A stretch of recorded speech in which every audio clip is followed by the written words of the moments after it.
নকল যেভাবে যাত্রা শুরু হয়েছিল কচুয়া থেকে। দেশের সব শিক্ষকের উদ্দেশ্যে কড়া বার্তা দিয়েছেন শিক্ষা এবং প্রাথমিক ও গণশিক্ষা মন্ত্রণালয়ের মন্ত্রী ডক্টর আনম এহসানুল হক মিলন। তিনি বলেছেন, শিক্ষক একটি মহান পেশা, কিন্তু কিছু শিক্ষক দুর্নীতি করে পেশাটাকে নষ্ট করে ফেলেছেন। আর নয়, সবাই সাবধান হয়ে যান। তিনি বলেন, শিক্ষার ক্ষেত্রে সবাইকে দুর্নীতিমুক্ত থাকতে হবে। শুধু অর্থনৈতিক দুর্নীতি দূর নয়, নৈতিকতার দুর্নীতি দূর করতে হবে। শিক্ষা প্রতিষ্ঠান এমপিওভুক্ত হয়ে সরকারের টাকা নেবেন, কিন্তু কেউ পাস করবে না, তাহলে কি সেই টাকা হারাম হবে না?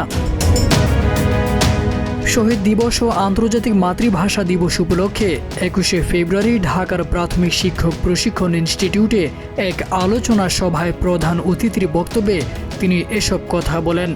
শিক্ষামন্ত্রী বলেন, আগে শিক্ষকরা নিজের লাভের চিন্তা করত না, তারা শিক্ষার্থীদের সন্তানের মতো পড়াশোনা করাতো। কিন্তু এখন প্রাথমিক স্কুলের শিক্ষকরা নিজের সন্তানদের প্রাথমিক স্কুলে পাঠান না, সন্তানদের পড়াশোনার জন্য জেলা শহরে বাসা নিয়ে সেখানকার স্কুলে ভর্তি করান। ডক্টর আনম এহসানুল হক মিলন বলেন, প্রাথমিক শিক্ষা পাঠদান পদ্ধতি আরও যুক্তিযুক্ত করতে হবে। শিশুদের হাতে কলমে শিক্ষার উপর গুরুত্ব দিতে হবে। যে শিক্ষা ব্যবস্থা বেকারত্ব বাড়ায় তা বাদ দিয়ে কার্যকরী শিক্ষা ব্যবস্থা গড়ে তুলতে হবে।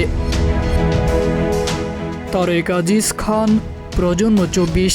ঠিক মতো লেখাপড়া করতো, করতে হবে, নকল আর হবে না।